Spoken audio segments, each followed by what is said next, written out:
Rain, rain, go away.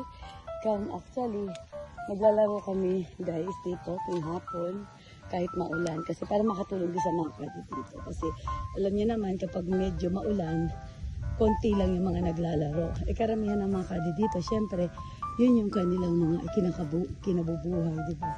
Kaya, syempre, wow! Par! So, mas okay na sa akin kung guys umuulan kaysa yung sobrang init, ang sakit sa mukha. Ayan. So, ayan guys, dito kami sa Cattle Creek.